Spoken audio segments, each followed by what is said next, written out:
News से मैं हूं खुर्रम शहजाद और मैं इस वक्त मौजूद हूं लाहौर के करीब मुरीद के में, जहां पर एक बहुत बड़ा तालीम और सेहत का मरकज़ गुज़श्ता रोज़ इंडियन हमलों का निशाना बना है। यहां पर हमें बताया गया है इंतज़ामिया की जानिब से कि यहां पे लड़कियों और लड़कों के स्कूल थे, उसके अलावा एक हॉस्पिटल था और एक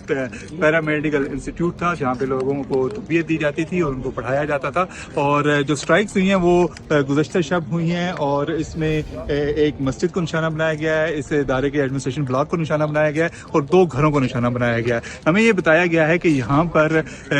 इंडियन हमलों के नतीजे में मजमूई तौर पर 3 अफराद जो हैं वो जान से गए हैं इस अटैक में, और उसका जो अदरवाइज नुकसान हुआ है वो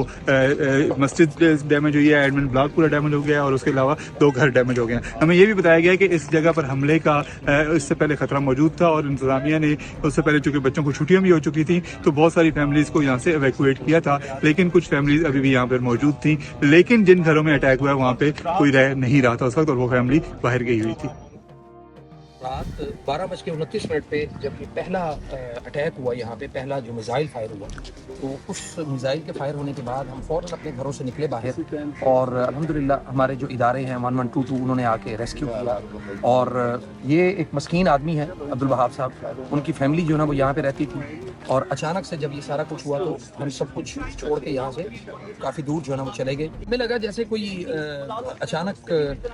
टायर ब्लास्ट हुआ हो, लेकिन जब उसके बाद यके बाद दीगरे 3 फायर हुए तो उसके फौरी बाद फिर हमें ये यकीन हो गया था कि ये इंडिया ने की है और उसका जो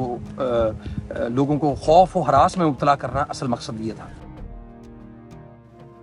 जी, ये एक गवर्नमेंट रन हेल्थ और एजुकेशन इंस्टीट्यूशन है। तो यहाँ पे 4 इदारे हैं, एक गर्ल्स का हायर सेकेंडरी स्कूल है, एक बॉयज़ का हायर सेकेंडरी स्कूल है, एक मदरसा है और एक पैरामेडिकल जो मेडिकल ट्रेनिंग का है वो सेंटर है। तो यहाँ पे जो सेशंस हैं वो भी तकरीबन ऑफ हो चुके हुए थे और बाकी जो बच्चे थे उनको इवैक्यूएट करवाया गया था। ऑब्वियसली क्योंकि ये बॉर्डर से करीब एरिया है और एक थिकली पॉपुलेटेड जगह थी, तो इसको देखते हुए हालात को यहाँ पे बाकी बच्चों को भी उसके घरों की तरफ रवाना किया गया।